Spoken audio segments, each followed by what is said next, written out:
கிறிஸ்துவில் பிரியமானவர்களே, இந்த நாளுக்கென்று தேவன் நமக்கு இருக்கிற ஜீவ வார்த்தை ஏசாயாவின் புஸ்தகம் 49வது அதிகாரம் 16வது வசனம்.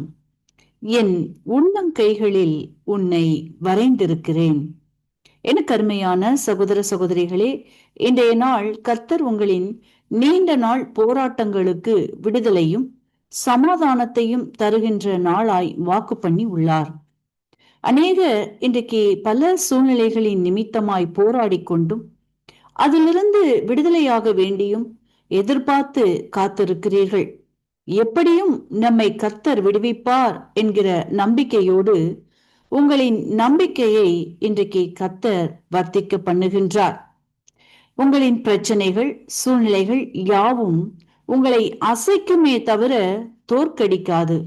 அசைவை கண்டு பயப்படாமல் தாவீதை போல நான் பயப்படுகிற நாளில் உம்மை நம்புவேன் என்று சொல்லுவீர்களானால் உங்களின் சூழ்நிலைகள் உங்களை அசைக்கவோ தோற்கடிக்கவோ செய்யாதபடி கர்த்தர் காப்பார்.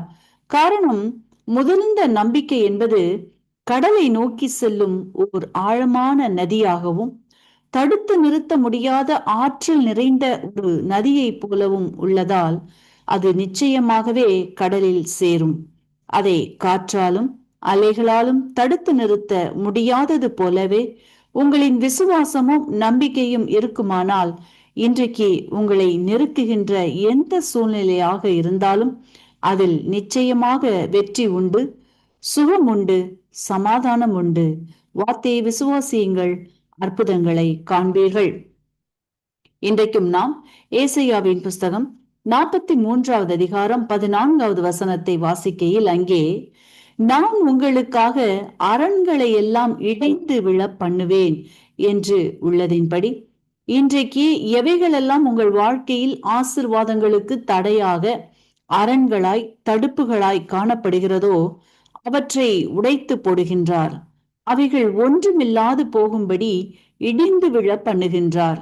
மேலும் கர்த்தர் உங்களுக்காய் வைத்திருக்கின்ற ஆசீர்வாத வழிகளில் பிரவேசிக்கும்படி செய்து ஆசீர்வதிக்கின்றார். இரண்டாவதாக ஏசாயாவின் புஸ்தகம் 43வது அதிகாரம் 17வது வசனத்தை வாசிக்கையில் அங்கே ரதங்களையும் குதிரைகளையும் இராணுவங்களையும் பராக்கிரமசாலிகளையும் எழுந்திராதபடி விழப்பண்ணி ஒரு திரி அணைகிறது போல அணைத்து போடுகிறேன் என்று வாசிக்கின்றோம். இன்றைக்கும் உங்களின் சூழ்நிலைகள் கூட இப்படிப்பட்ட சத்துருவின் கிரியைகளினால் ரதங்களைப் போலவும் குதிரைகளைப் போலவும் இராணுவத்தை போலவும் எழும்பி ஆரவரித்து கொண்டும் அதிக பயத்தையும் நடுக்கத்தையும் கொடுத்து கொண்டும் இருக்குமானால் இன்றைக்கு அவைகளின் ஆரவார அக்கினிகள் அணைக்கப்படுகின்றது.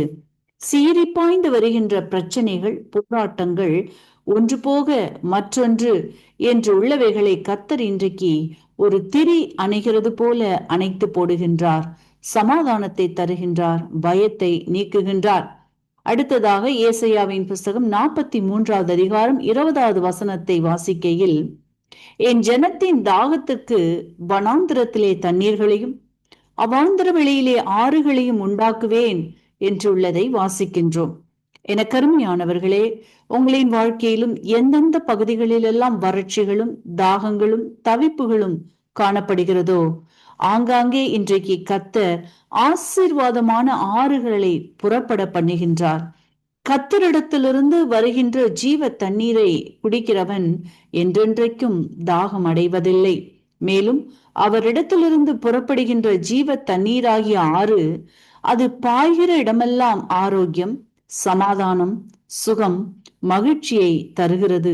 அதோடு மட்டுமல்லாமல் அவர் தம் உள்ளங்கைகளில் வரைந்து வைத்திருக்கிறபடியினால் நீங்கள் அசைக்கப்படுவதில்லை என்பதை விசுவாசியுங்கள். அற்புதங்களை காண்பீர்கள், நன்மைகளை பெற்றுக் கொள்ளுவீர்கள். என் உள்ளங்கைகளில் உன்னை வரைந்திருக்கிறேன். ஆமீன்.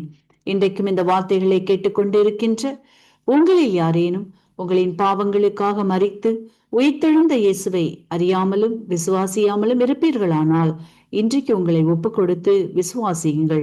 உங்களின் பாவங்களும் மன்னிக்கப்பட்டு விடுதலையாகி ஆசீர்வதிக்கப்படுவீர்கள். இந்த வார்த்தைகள் மூலமாக கர்த்தர் இன்று உங்களை ஆசீர்வதிப்பாராக.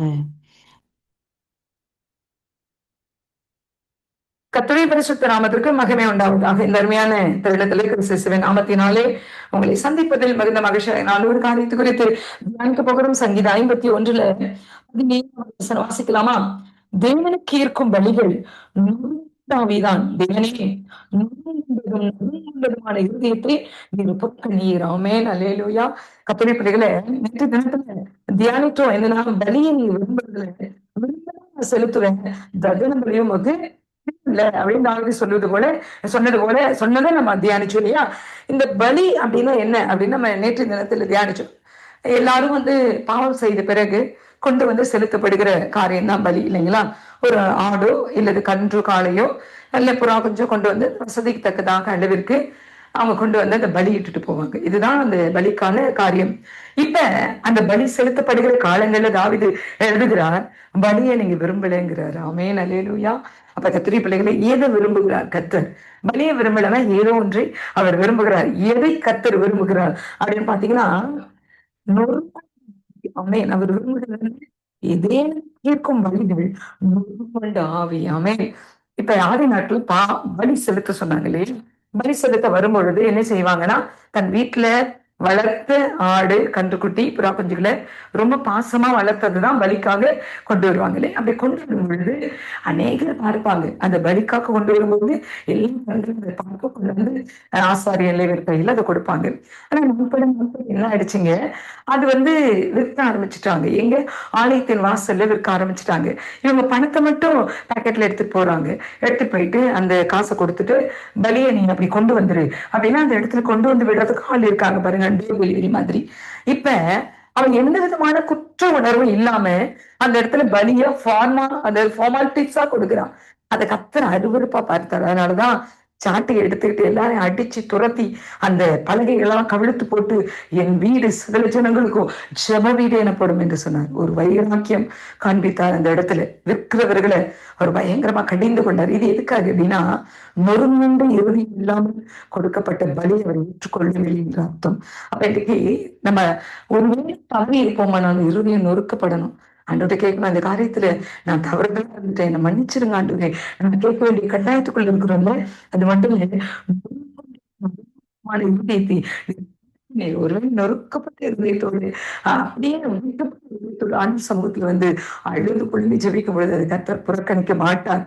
தாவீது பாவம் செய்துவிட்டு அப்படிதான் கதறிக்கிட்டு இருக்காரு. அதை புறக்கணிக்க மாட்டார். புறக்கணிக்கிற தெய்வன் அல்ல.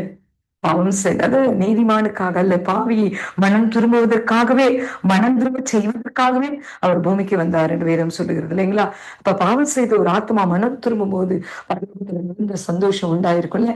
அதற்காக தான் கர்த்தர் நொறுங்குண்ட இருதயத்தை கேட்கிறார். அப்ப இன்றைக்கு கர்த்தருடைய பாதத்துல நிற்கிற ஒவ்வொரு தெய்வ பிள்ளைகளும் நொறுக்கப்பட்ட இருதயத்தோடு நிற்போமானால் நிச்சயமாக ஒரு பெரிய விடுதலையை கர்த்தர் தருவார். ஜெபிக்கலாமா? நல்ல தெய்வமே, நானும் எங்க கூட பேசின வார்த்தைக்காக நன்றி.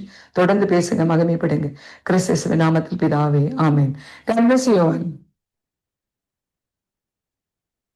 கிறிஸ்துவுக்குள் பிரியமான சங்கமம் தமிழ் கிறிஸ்தவ வானொலி நேயர்களுக்கு அன்பின் வாழ்த்துக்கள். இன்றைய மன்னா, நீங்கள் என்னை யார் என்று சொல்கிறீர்கள்? லூக்கா 9:20. பிரியமானவர்களே, கர்த்தராகிய இயேசு கிறிஸ்து தமது சீசர்களோடு தனியாக ஜெபம் செய்து கொண்டிருந்த போது அவர்களை நோக்கி, ஜனங்கள் என்னை யார் என்று சொல்கிறார்கள் என்று கேட்டார். நாம் ஆராதிக்கும் எமது அருமை தேவன் யார் என்பதை முதலில் நாம் அறிந்திருக்க வேண்டும். அவர் எவ்வளவு பெரியவர், எவ்வளவு வல்லமை உள்ளவர் என்பதையும் அறிந்திருக்க வேண்டும். கர்த்தரை பெரியவராக காணும் கண்கள் எப்படிப்பட்ட பிரச்சனைகளையும் அற்பமாக கண்டு அவைகளை எளிதில் மேற்கொள்ளும். இயேசு கிறிஸ்துவின் நாட்களில் கூட அவரோடு இருந்தவர்கள் கேட்டபோது சிலர் அவரை எலியா என்றும், சிலர் யோவான் ஸ்நானகன் என்றும், வேறு சிலர் பூர்வகால தீர்க்கதரிசிகளில் ஒருவர் என்றும் கூறினார்கள். பிரியமானவர்களே, நீங்கள் இயேசுவை பற்றி என்ன நினைக்கின்றீர்கள்? இயேசுவை பற்றி பலர் பலவிதமான கருத்துக்களை சொன்னாலும் அவர்தான் சர்வத்திற்கும் மேலான ஒரே தேவன் என்பதை நீங்கள் அறிந்திருக்கின்றீர்களா? அவர் உங்கள் வாழ்க்கையில் மெய்யான ஒரே தேவனாக உங்களில் வாசம் செய்ய இடம் கொடுத்திருக்கின்றீர்களா? நீங்கள் அவரால் தெரிந்து கொள்ளப்பட்டவர்களாக இருக்கின்றீர்களா என்று விசுவாசிக்கின்றீர்களா? ஆம், ராஜாதி ராஜன் தேவாதி தேவனுடைய பிள்ளைகளாக நாம் இருக்கின்றோமா? நாம் ஒவ்வொருவரும் இதை குறித்து சிந்தித்து பார்ப்போமாக. கர்த்தர் தாமே உங்கள் ஒவ்வொருவரையும் நிறைவாக ஆசீர்வதிப்பாராக. ஆமேன். God bless you.